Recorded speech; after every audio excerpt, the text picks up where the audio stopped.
Samantala, pag-usapan naman natin ang mga bagay na malapit sa iyo at sa iyong mental health.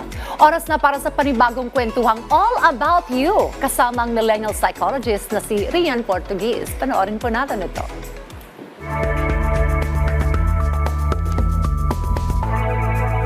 Magandang araw! I'm Rian Portugues, your millennial psychologist, and welcome sa segment natin na All About You, ang safe space kung saan pag-uusapan natin yung patungkol sa'yo. Para sa umaga na to, babasahin natin yung ating letter sender. Itago na lang natin sa pangalan na Marie Chris. What to do po kasi I feel a little lost in life after the breakup. I feel na hindi na ako deserving for new love. Because hindi pa ako the best version of myself or hindi pa successful. Gusto ko lang i-share sa inyo na yung ganitong klaseng feeling, yung pagkawala ng sarili ay somehow normal siya.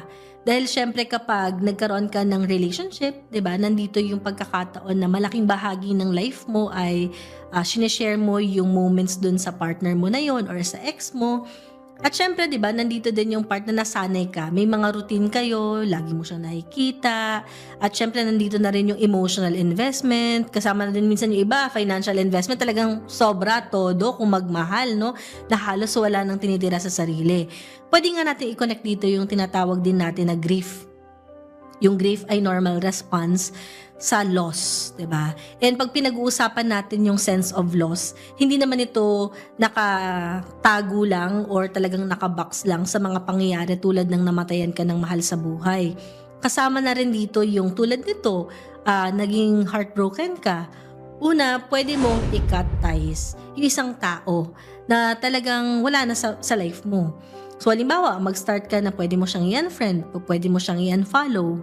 Pwede rin halimbawa, slowly, kung ano yung mga bagay na nagpapaalala sa kanya, pwede mo din itago muna. Pangalawa po, pwede mong subukan na ma-rediscover ulit yung sarili. So, rediscover yourself. Bago ka pumasok sa relasyon na to, ano ba yung mga bagay na madalas mong gawin dati? Sunod, pwede din yung maging connected sa friends and family. Kasi kung minsan, yung gantong klaseng social support, yung social and emotional support na nanggagaling sa kanila, sobrang laking tulong para maramdaman mo na hindi ka nag-iisa. And syempre, isama na rin natin dito, yung forgive yourself. Hindi dahil sa meron kang ginawang kasalanan dun sa partner mo or sa ex mo before. Pwedeng forgive yourself in a way na baka may mga bagay na palagay mo, pwede mong patawarin yung sarili mo sa mga times na pwedeng nagkulang ka or siguro hindi mo namalayan halimbawa na napabayaan mo yung sarili mo along the process dahil dun sa relationship na yon. Ito yung pinakahuling tip, yung practice kindness. Importanteng meron tayong ganong klaseng compassion sa sarili.